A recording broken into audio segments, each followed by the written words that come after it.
क्या क्या सीखा, किसी को याद है? पहला शमूएल 17 दाऊद और गोलियत के बारे में सीखा। हम 2 हफ्तों से ये सीख रहे हैं।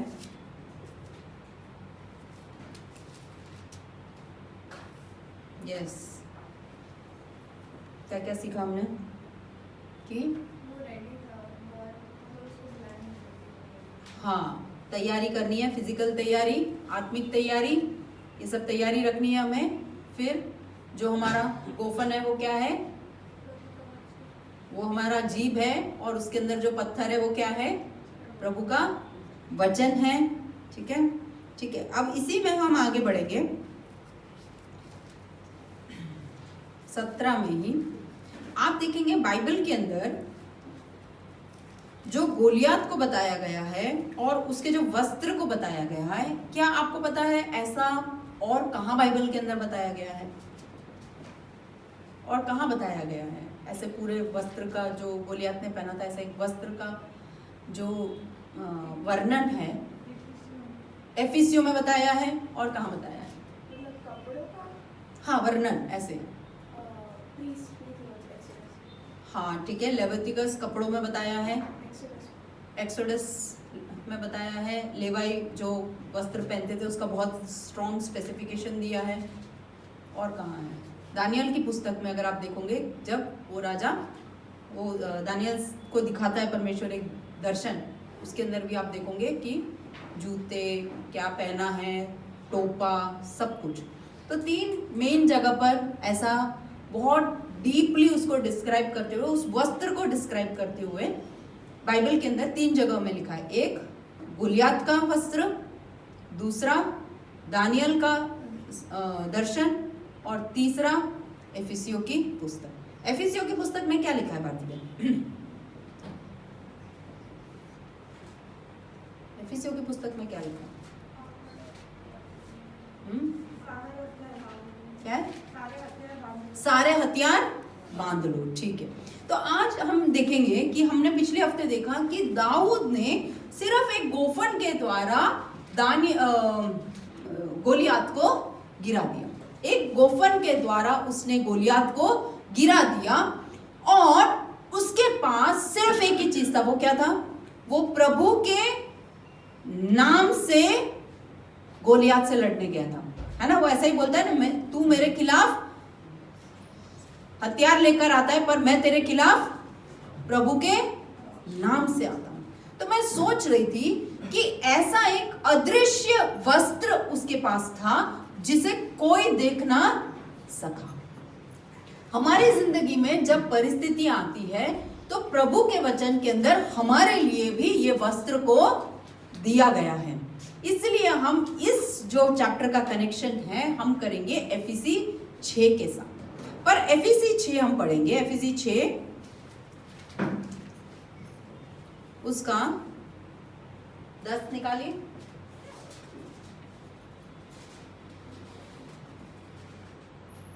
हाँ, निदान, फाइनली, ठीक है। अतः, दूसरा कोई वर्जन है हिंदी का? इसलिए अंत में, ठीक है। ओके, 10 उसमें लिखा गया है कि अंत में, इसलिए निदान प्रभु में और उसकी शक्ति के प्रभाव में बलवंत बनो, परमेश्वर के सारे हथियार बांध लो कि तुम शैतान की युक्तियों के सामने खड़े रह सको। 12 क्योंकि हमारा ये मल्लयुद्ध लहू और मांस से नहीं, परंतु प्रधानों से, अधिकारियों से और इस संसार के अंधकार की हाकिमों से और उस दुष्टता की आत्मिक सेनाओं से है जो आकाश में है।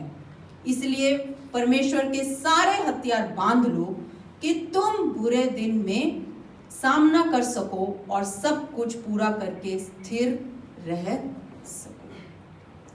एफिसियों की पत्री में अगर आप देखने जाए तो आप वहां देखेंगे कि वहां लिखा है अंत या अंत में या निदान। ये आखिरी चीज तुम्हें करनी है। क्या करनी है? ये आखिरी चीज तुम्हें करनी है कि भाई ये सब बोल दिया, उसके बाद आखिरी पॉइंट, ये सब बोल दिया उसके बाद ये आखिरी पॉइंट, मतलब पहले नींव बिछाया गया वहां पर और उसके ऊपर बिल्डिंग बनाया गया और उसके ऊपर फिर सजाया गया। पहले सजाया गया, फिर बिल्डिंग बनाया, फिर नींव हो सकती है। पहले इंटीरियर कर सकते हो, पहले क्या करना पड़ेगा, नींव डाला। तो आप देखोगे अगर एफिसियों की पत्री देखोगे, कितने पुस्तक है उसके अंदर, 6 पुस्तक है। 6 को बराबर 1 से 3 और 4 से 6 में डिवाइड किया हुआ है। 1 से 3 की पत्री अगर आप पढ़ोगे तो उसके अंदर आपके नींव को स्थिर किया जा रहा है। आपके नींव, पढ़ते हैं, चलो एफिसी 1 निकालो। एफिसी 1, उसके अंदर 1, 2 और 3, चलो पढ़ने में टाइम नहीं निकालती। एफिसी 1, 2 और 3, इसके अंदर पहली पत्री में बताया गया है कि परमेश्वर यीशु मसीह ने तुम्हारे लिए अपनी जान दे दी और तुम्हारे पापों की माफी दे दी तुम्हें, और तुम्हें ऐसे स्वर्गीय स्थानों में बिठाया है कि तुम उसके उन आशीषों का उपयोग करो और उसके बुलाहट का जो है उस कार्य को करो। दूसरी पत्री में यह लिखा गया है कि तुम्हें बुलाया गया है कि ताकि तुम, there will be unity in Christ, ठीक है। आप विश्वास, आप कोई कार्य से बचाए नहीं गए हो, पर सिर्फ और सिर्फ कृपा से बचाए गए हो, यीशु मसीह के द्वारा बचाए गए हो।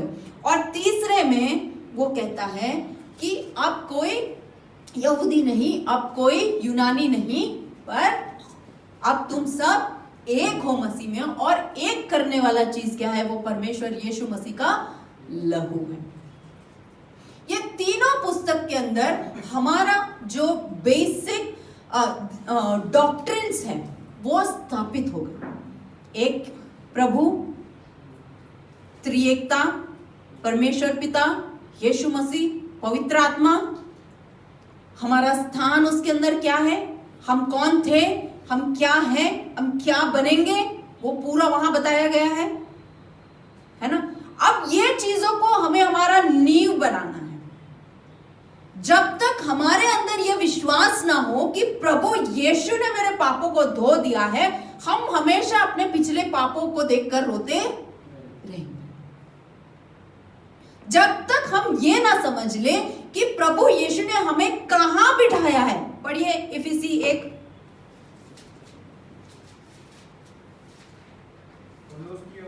नहीं मैं पढ़ाती हूं।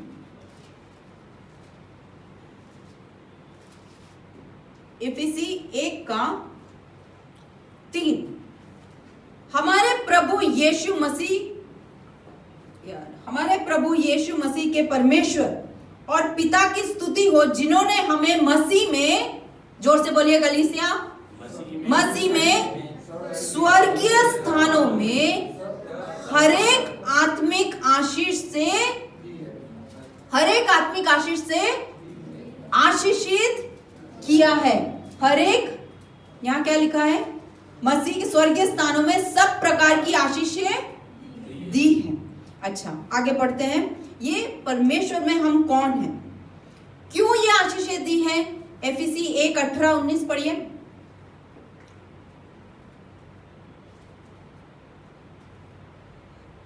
तुम्हारी मन की आंखें ज्योतिर्मय हो कि तुम जान लो कि उसके बुलाने से कैसी आशा होती है और पवित्र लोगों में उसकी मिरास की महिमा का धन कैसा है। अगर आप इसको पढ़ोगे फिर से, मन की आंखों का प्रकाशन, उसकी बुलाहट की आशा, और हम विश्वासियों के प्रति उनका सामर्थ कैसा महान है। हमें यह बताता है कि हम प्रभु यीशु में कौन है। 2 का 4 और 5 पढ़ेंगे।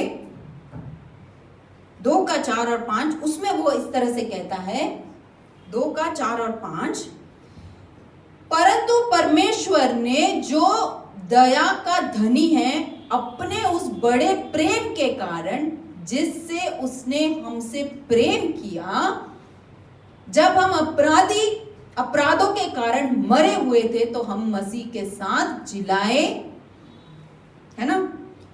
प्रेम के कारण अपराधों में मरे हुए थे और हमें जीवित किया।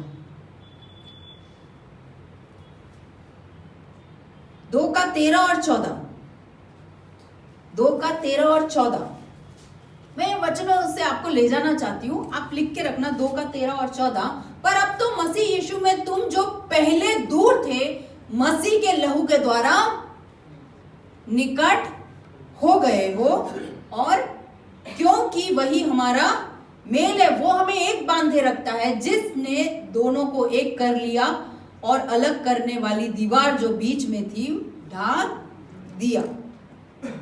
ऐसे हम एक एक वचनों को पढ़ते जाए। अब मैं यहां से फटाफट पढ़ूंगी।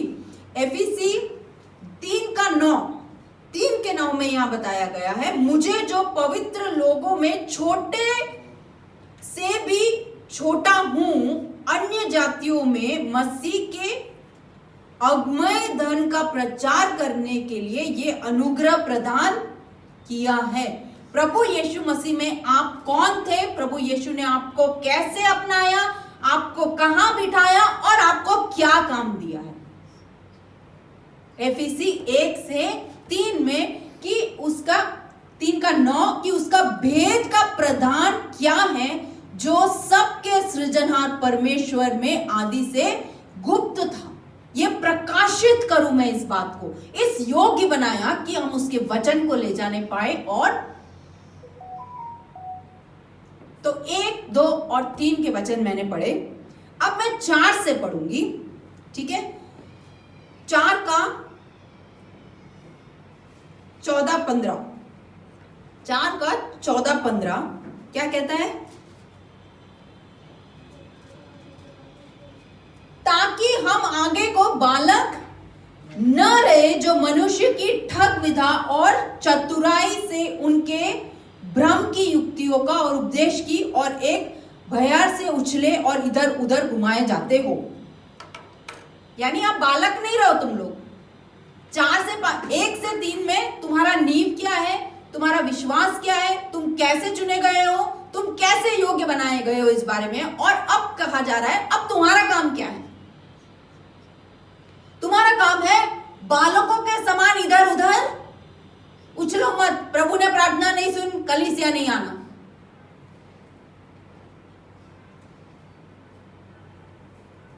बालकों के समान इधर उधर मत हो, ये आपका एक काम है। 4 का 22-24 पढ़ेंगे। 22-24 कि तुम अगले चाल चलन के पुराने मनुष्यत्व को, जो भरमाने वाली अभिलाषाओं के अनुसार भ्रष्ट हो जाता है, उतार। अरे भाई, कुछ उतारेंगे तो पहनना तो पड़ेगा ना। किसको उतारने को बोला है? पुराने मनुष्य को उतार लेने को बोला है यहां पर। पर हमारा संघर्ष हमेशा पुराने मनुष्य के साथ हमारे अंदर चालू ही चालू रहता है, चालू ही चालू रहता है। पुराने मनुष्य के स्वभाव को उतार डालो। कैसे उतारेंगे? कि तुम्हारे मन का स्वभाव, पढ़ो आगे, अपने मन के आत्मिक स्वभाव में नए बनते जाओ। कैसे आत्मिक स्वभाव में हम नए बनते जाएंगे? प्रभु बोल रहे हैं अब तुम्हारे एक्शन में चेंज करो, तुम्हारा स्वभाव चेंज करो, तुम्हारे विचार चेंज करो। मैंने तुम्हारे लिए यहां तक किया है, तुम्हें नींव बना के दिया है, तुम्हें घर बना के दिया है। तुम्हारा काम अब सिर्फ क्या है? इंटीरियर करना है। आपके विश्वास के लिए कुछ करना पड़ रहा है? आपको विश्वास के लिए कुछ करना पड़ रहा है? प्रभु बोलते हैं सिर्फ मुंह से कबूलो। और क्या आपके स्वर्गीय स्थानों में आपको स्थान के लिए आपको कुछ करना पड़ रहा है? क्या आपके पाप धोने के लिए आपको कुछ करना पड़ रहा है? तो आप जो आपको करना है वो आपके हिस्से में।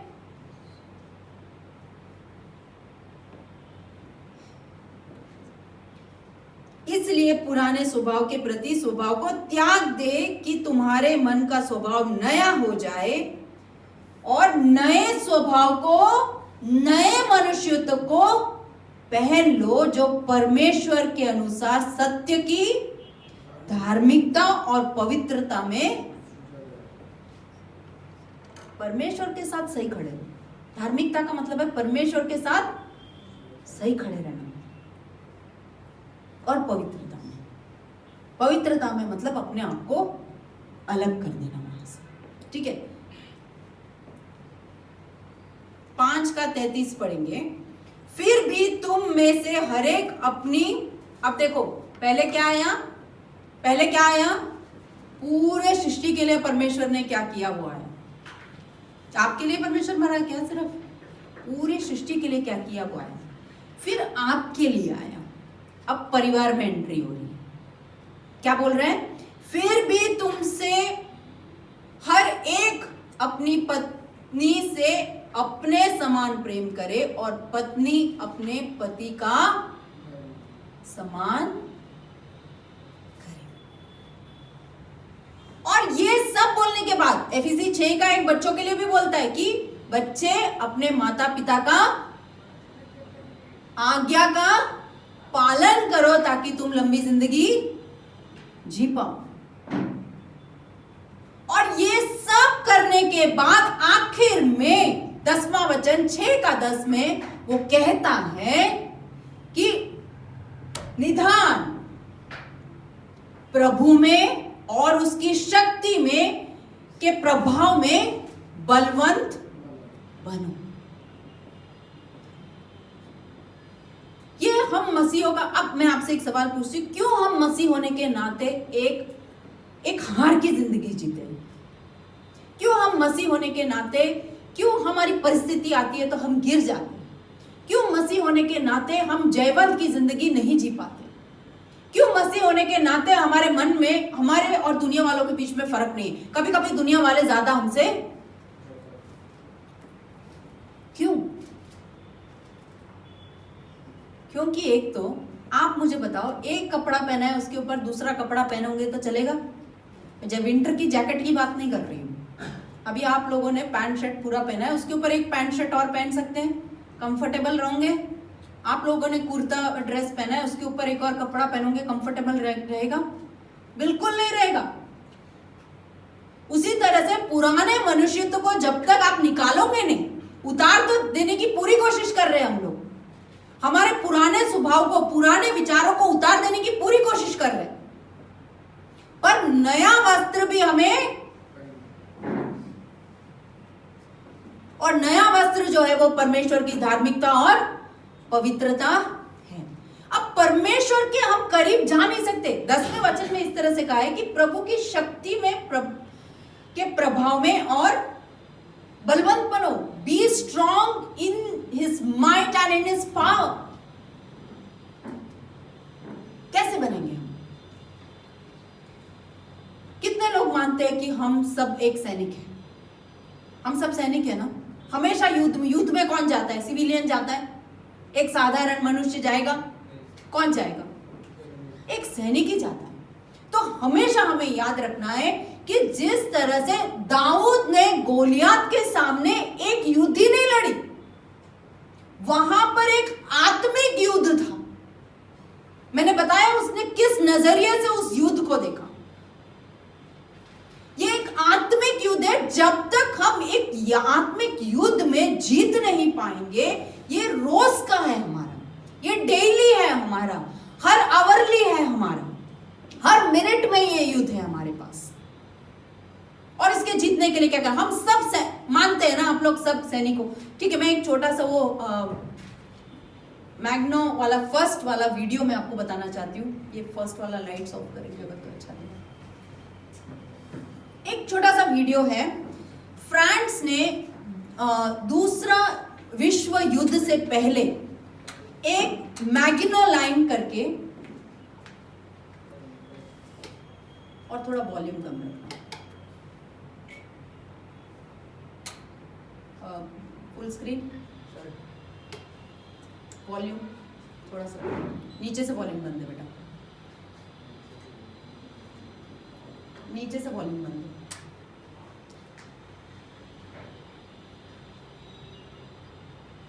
अब 7-8 चालू करो।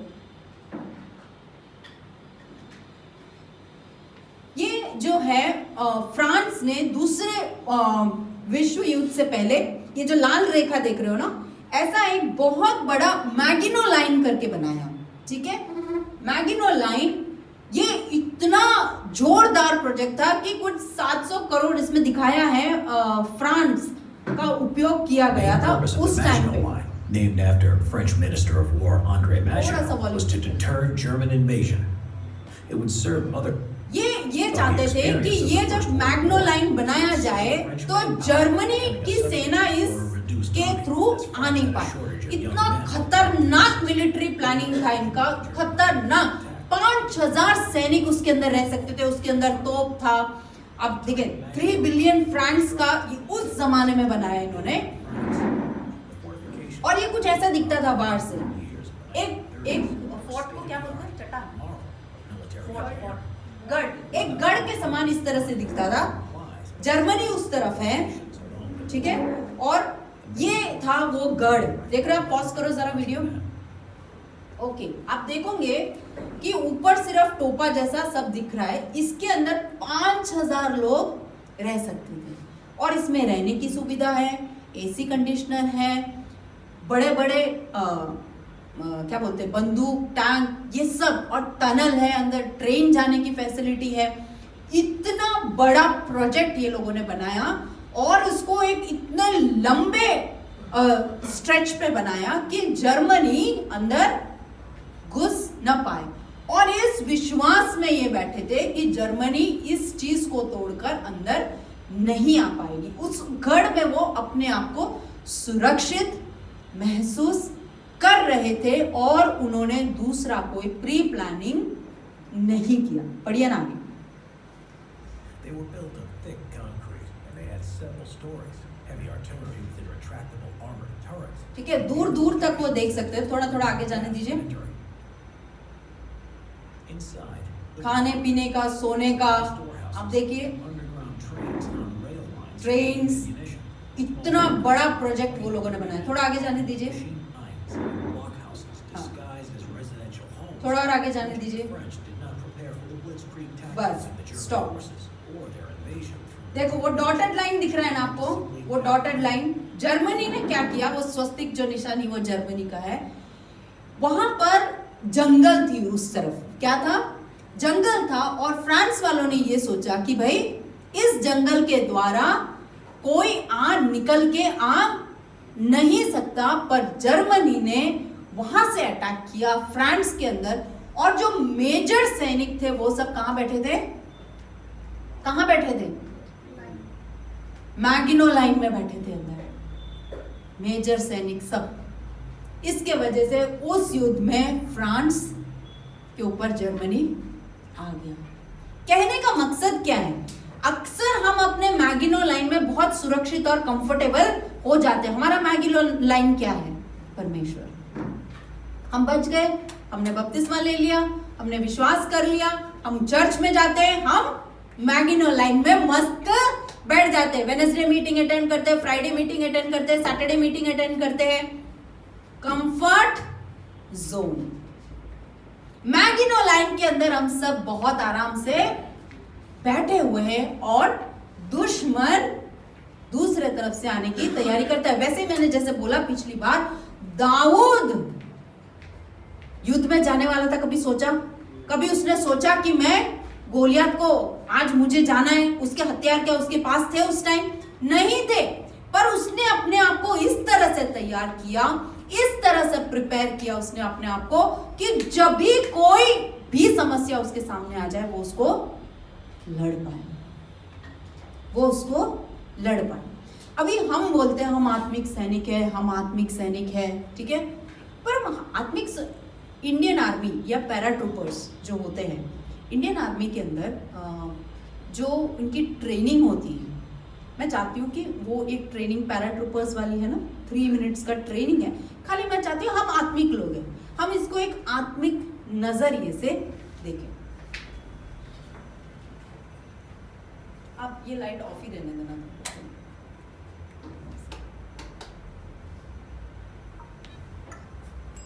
नहीं ये वाला नहीं, ये वाला नहीं, इसके पहले वाला ही। हाँ ऊपर वाला। हाउ मिलिट्री एलाइट्स, किस तरह से मिलिट्री का ट्रेनिंग होता है। स्पेशल लोगों को कैसे चुनते हो वो लोग, आप सुना है ना, रॉ है और ब्लैक कमांडोज है, उनको कैसे चुनते हैं देखिए sir.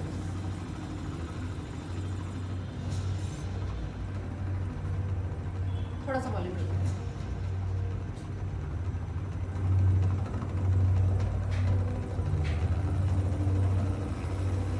Inspired by these operatives, 23 soldiers had volunteered for the 90-day probation for the paratrooper special forces. Boss Only 23 लोगों ने पैरा ट्रूपिंग के लिए अपने आप को वहां पर नाम लिखाया, ठीक है। और 90 दिन के प्रोबेशन, 90 दिन मतलब 90 दिन के अंदर इनका डिसाइड हो जाएगा क्या होना है, ठीक है। 23 लोगों ने, अब उसमें से सिर्फ 13 बचे हैं, वो सिर्फ 13 की बात कर रही हूँ मैं अभी यहाँ पर, ठीक है। करो। now remain to brave the rest of the grueling probation.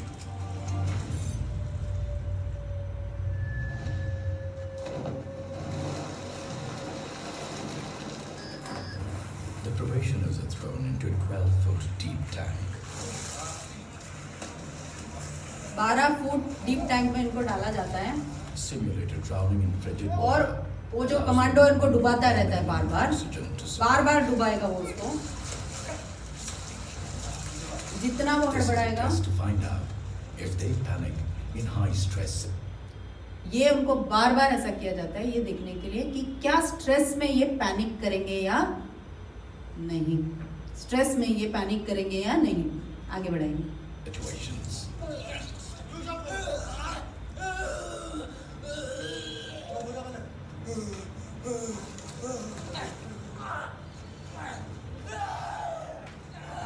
Giving up here means the हार end गया of वो। the line.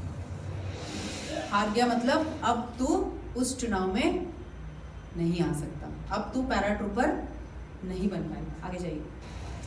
The instructors are harder on the officers. Pause. ये खुद ऑफिसर्स हैं, ये जो पानी में आप देख रहे हो ये खुद ऑफिसर्स हैं।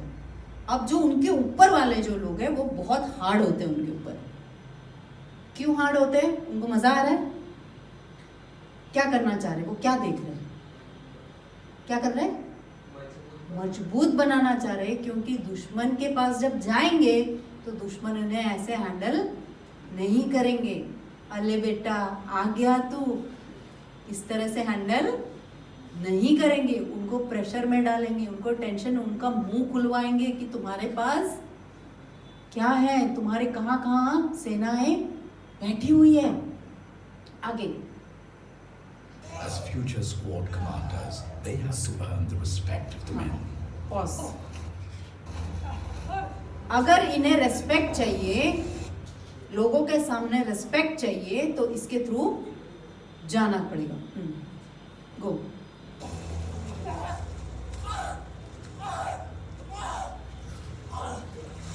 Probe number 1 begins to crank. For probe number 2, the training team cranks up the pressure. एक मिनट, पहले वाले को तो उसने देख लिया क्या कर रहे हैं, अब ये दूसरे वाले के साथ वो क्या करते हैं पता है? उसका हाथ और पांव बांध के फिर पानी में डालते हैं। डालो। हम के पानी में से डालते हैं, हमको पता है कि कितनी देर बाद उसको निकालना है, उनको चेक करते हैं कितना बर्दाश्त कर सकते हैं उसको। कितना? इसका मकसद है उसका दिल से डर निकालना।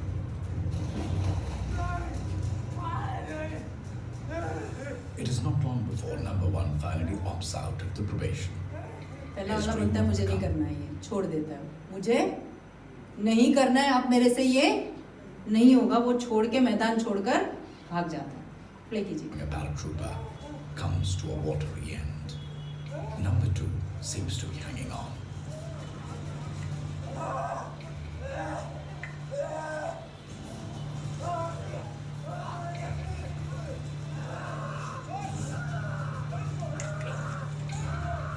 चिल्लाने की आवाज सुन रहा हो?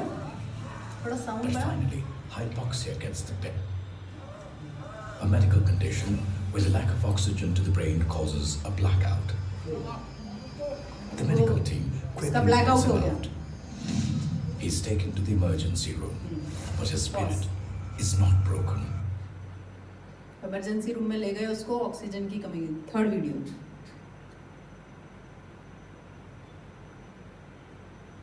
और इसको थोड़ा फास्ट लेना। Now a test on operational tactics and observational. अब यह सभी को बिठाया है यहाँ 13 को, और यहाँ पर क्या कर रहे हैं? ऑपरेशनल टैक्टिक्स, प्रेशर डाल रहे हैं, लाइट डाल रहे हैं, आवाज कर रहे हैं, और उनको क्वेश्चन आंसर का जवाब देना है इस बीच में। क्या करना है? क्वेश्चन आंसर का जवाब देना है इस बीच में। साउंड रख, साउंड रख, इधर से साउंड बढ़ा। 2 मिनट का वीडियो, मैं सिर्फ आपका 2 मिनट और लूंगी। Embedded in their exercise 8 hours ago.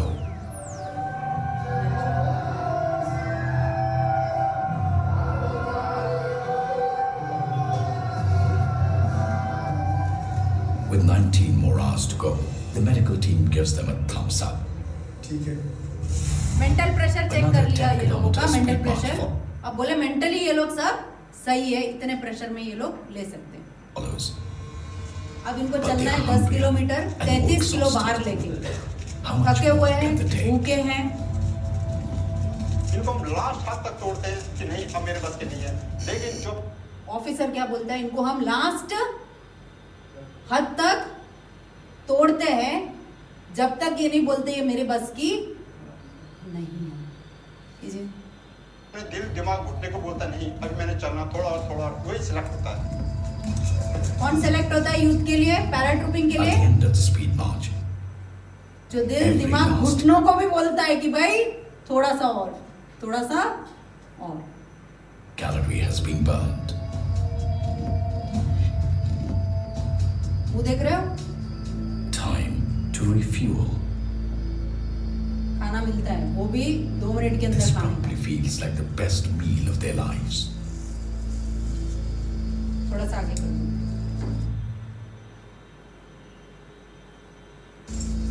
थोड़ा With food in their stomach. But the training team has enough tricks up their sleeve अब नींद आ to रहा है ना keep them उनको? awake. Over the next 6 hours, every ounce of willpower is squeezed out of them to get them one step closer. Pause. उनके अंदर की जो इच्छा होती है कि मतलब स्वयं इच्छा को वो इतना तोड़ देते हैं कि ये खींच पाए। अब उनकी इच्छा नहीं चल रही है, क्या उनकी इच्छा चल रही है? अब इच्छा चल रही है तो ऑफिसर की इच्छा चल रही है कि खींच कर पढ़ाई है। To earn that coveted maroon beret.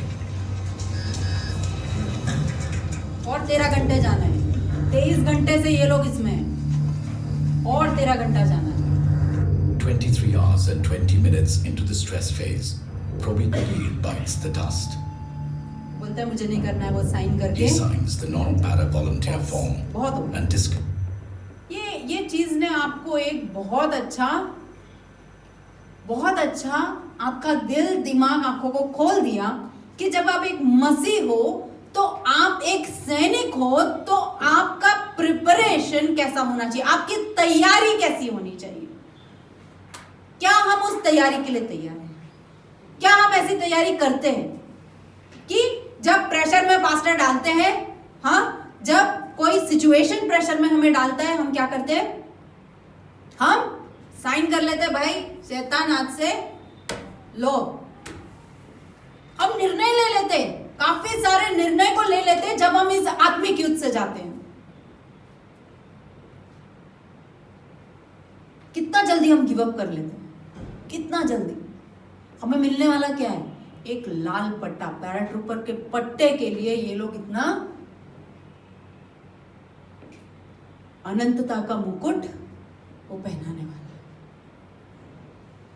हमारी जिंदगियों को देखकर क्या हम परख सकते हैं? जब हम ये कहता है कि निधान प्रभु में और उसकी शक्ति में के प्रभाव में बलवंत बनो। ये हमारी ताकत से हम नहीं कर पाएंगे। ये जो मिलिट्री वाले हैं वो अपनी ताकत से कर रहे हैं, वो अपने शरीर की ताकत से कर रहे, वो अपने याब से कर रहे। हमारे साथ तो प्रभु है, आप देखना वीडियोस, नेवी वालों को कैसे सेलेक्ट करते हैं, क्या क्या तैयारी के साथ, क्या क्या सपनों के साथ आते हो और कैसे वो ट्रेनिंग में ही निकल जाते हैं।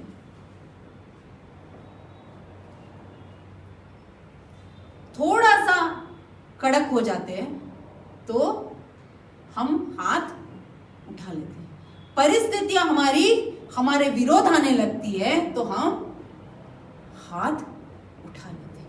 एक दुनियादारी सोल्जर अपने देश को बचाने के लिए, क्या वो अपने लिए कर रहा है ये काम? वो अपने देश को बचाने के लिए वो इतनी तैयारी कर रहा है। तो इस निकोल देश के, निकोलवास में रहने वाले लोगों की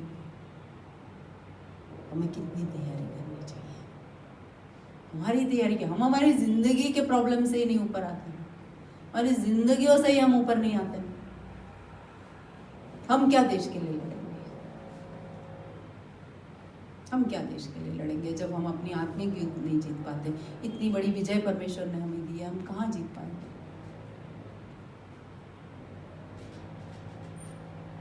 क्योंकि हम प्रैक्टिस नहीं करते, हम अपने आप को ट्रेन नहीं करते। भोर होने से पहले ये उठ जाते हैं और ट्रेनिंग शुरू करते हैं, हाथ छिल जाते, पांव छिल जाते। वो इससे पहले एक वीडियो था, उसके अंदर वो ऐसा बोलता है कि 1 मिनट, आप अभी 1 मिनट का कीमत नहीं जानते हो, पर ऐसे ट्रेनिंग में 1 मिनट का कीमत आपको पता चलेगा। 1 मिनट के अंदर आप क्या क्या कर सकते हो उसकी कीमत आपको पता चलेगी। सिलेक्शन में भी वो देखते हैं, जब पहले दिन जब उठा के ले जाते, देखते तूने अपना बिस्तर ठीक किया है। ऑफिसर आके पहले देखता है बिस्तर, वो भले ब्रेकफास्ट खा रहा हो वहां पर, उसको उठा के लेके आके बोले पहले बिस्तर ठीक कर। अपने लाइफ में कुछ करना हो ना तो पहले अपना बिस्तर सही करना सीखो। अगर आप अपना बिस्तर सही करके निकलते हो तो आपका दिमाग सुबह से ऑर्गेनाइज रहता है। टॉवल जहां डालना है वहां डालो, कपड़ा धोने डालना है वहां डालो, अगर कोई चीज निकाली है तो उसको वापस वहां रखो। ऑर्डर, परमेश्वर ऑर्डर का परमेश्वर है, डिसऑर्डर का परमेश्वर नहीं है। मेरे पापा हमेशा बोलते हैं God is a God of order and not disorder. अगर हम 7 बजे से 1 मिनट ऊपर सोएंगे छुट्टी के दिन, हाँ, बाकी के दिन तो हम जल्दी उठते हैं, छुट्टी के दिन 7 बजे से 1 मिनट ऊपर सोएंगे तो मेरे पापा आके बोलेंगे God is a God of order and not disorder. तो हमारी जिंदगी में अगर हमें ये वस्त्र पहनने हैं तो आप देखना, कोई भी मिलिट्री आदमी ने पहले अपने शर्ट और पैंट पहना है, उसके ऊपर वो सारे हथियार को लेके चल रहा है। अगर ये हथियार परमेश्वर के पहनने हैं, बताइए ना जरा, बढ़ाइए ना आगे इसको, परमेश्वर के सारे हथियार बांध लो, हथियार के पास जाइए ना, हथियार के पास, क्योंकि आगे जाइए। 100 सत्य से अपनी कमर कस कर और धार्मिकता की जिलम पहन लो। बेल्ट क्यों पहनते हो? बेल्ट क्यों पहनते हो आप लोग? हम लोग कोई भी ऐसे ही बेल्ट पहनता है शरीर में सीधा? कोई भी सोच के देखो ना, खाली ऐसा ही तुम लोग कोई बेल्ट पहना है तो मुझे बताना। कोई नहीं बेल्ट पहनता ऐसा। किसी चीज को पकड़ के रखने के लिए ही बेल्ट को पहना जाता है, फिटिंग करने के लिए ही बेल्ट को पहना जाता है। वो वर्स कौन सा था? Romans 2:14, cloth yourself with Lord Jesus. Romans 13:14 निकालो।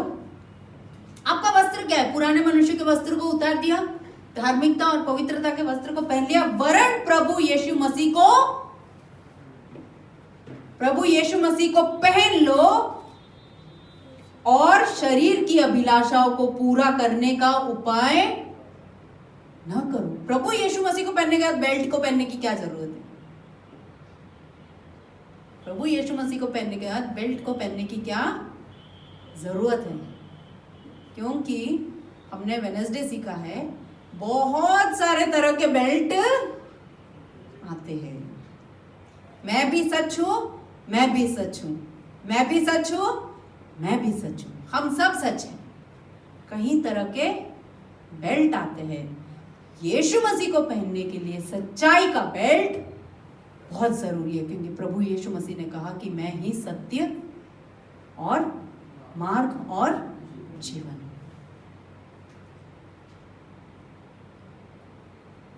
हमेशा हथियार वस्त्र के ऊपर पहना जाता है, और उस सच्चाई के बेल्ट में है आपका स्वॉर्ड। आप देखेंगे जो अगला वस्त्र है, एफिसी 3 में जाइए, 6 में जाइए। हाँ, एफिसी 6 आगे 12 13 14 15 और पाँव में मैल के सुसमाचार की तैयारी के जूते पहन ले। जूता भी शरीर से, खाली कपड़ा पहनने को नहीं बोला है, क्या बोला है? जूता भी पहन लो। ऐसी तैयारी रखो कि कोई तुम्हें पूछे तुम्हारा विश्वास का कारण तो तुम उसे बोल पाओ। अगर हम किसी के घर में जाते और वो जूता पहन के बैठे तो हम क्या बोलेंगे? बाहर जा रहे हो क्या? नहीं तैयार हो, कहीं जा रहे हो क्या? कोई भी जूता पहन के घर में बैठता है? नहीं। पर अगर बैठे तो हम क्या बोलेंगे? बच्चे ऐसा बोलते हैं कि पापा जूता पहन लिया, बाहर जा रहे हो। जूता क्या बताता है? तैयारी बताता है। और उन सब विश्वास की ढाल लेकर स्थिर हो जाओ, जिससे तुम उस दुष्ट के सब, इससे पहले एक वचन है, ढाल नहीं, द ब्रेस्टप्लेट ऑफ राइटियसनेस, वो कहां है? Ephesians 6 therefore take up the whole armor of God. 14 man stand waist of truth having the, और धार्मिकता का जिलम पहनकर।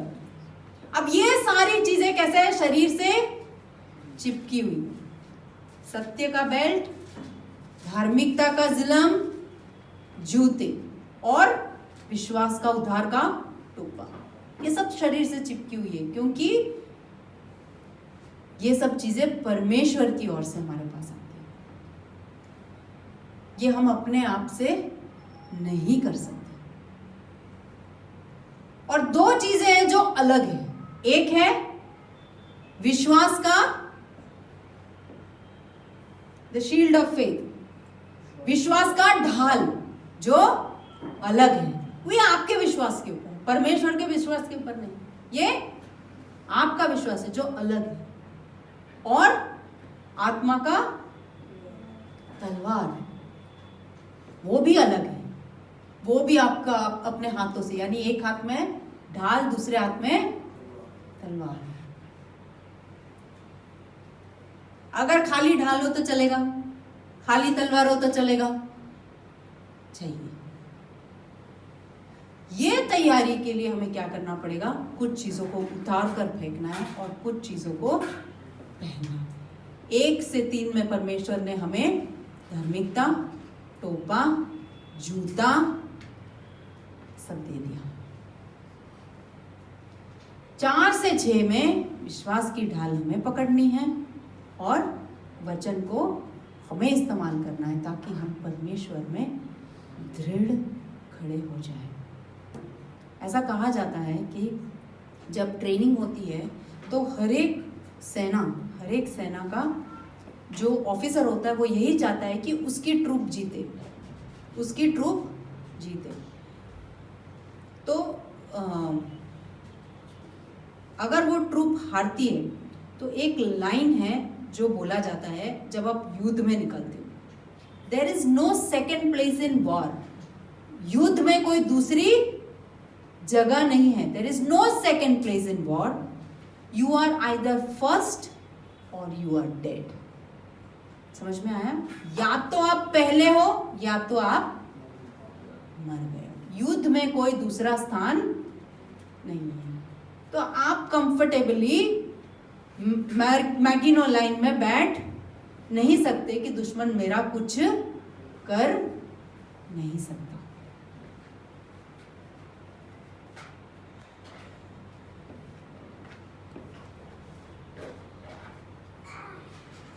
ग्लैडिएटर मूवी देखी है किसी ने? ग्लैडिएटर मूवी उसके अंदर जो रोमी सोल्जर होते हैं, रोमी, कहा जाता है कि एक वेजिटस नाम का एक आदमी था 1800 या 1700 बीसी के आसपास। वो उसने इस तरह से कहा कि, और रोमी साम्राज्य हारे जा रही थी, तो उसने कहा तुम्हारे नंबर से तुम जीत नहीं पाओगे, तुम जीत पाओगे तो सिर्फ तुम्हारे हुनर से और सिर्फ तुम्हारे डिसिप्लिन से, सिर्फ तुम्हारे हुनर से और सिर्फ तुम्हारे डिसिप्लिन से आप जीत पाओगे। और इनको जैसे आपने देखा वैसे रोमी सोल्जर्स को ट्रेनिंग दिया जाता था, और ऐसे ही रोमी सरकार ने पूरे साम्राज्य को, पूरे दुनिया को उसने जीत लिया। जो भी रोमी सैनिक होता था उसके हाथों पे SPQR लिखा जाता था, SPQR। आपके ऊपर कौन सा मोहर है? आपके ऊपर कौन सा मोहर है? प्रभु यीशु ने पवित्र आत्मा का मोहरा आपके ऊपर लगाया। वो SPQR देखकर कोई भी सैनिक भाग जाए या कहीं पर भी हो, SPQR देखकर उसको पहचाना जाता है, senate and publican of the Roman. आपके ऊपर क्या मोहरा है? क्या आपको लोग पहचान पाते हैं आपको देखकर? क्या मसीह? क्या आपकी जिंदगी, आपकी जीवन शैली, आपके स्वभाव, आपकी बोली को देखकर क्या लोग पहचान पाते हैं कि आप मसीह? कि क्या हम जल्दी गिव अप कर देते हैं? छोटी से छोटी बात आती है हम निर्णय ले लेते हैं। मैंने हमेशा कहा एक चीज सोचो, क्या ये स्वर्ग राज्य को बाधा करेगी? क्या ये मेरा डिसीजन या क्या मेरा आना जाना, क्या ये मेरा डिसीजन स्वर्ग राज्य को बाधा कर रहा है? प्रभु की इच्छा को मेरे जीवन में बाधा कर रही है? एक ही बात को सोचना। आइए प्रार्थना करते हैं। परमेश्वर पिता, हम तेरी हुजूरी में आते हैं प्रभु जी।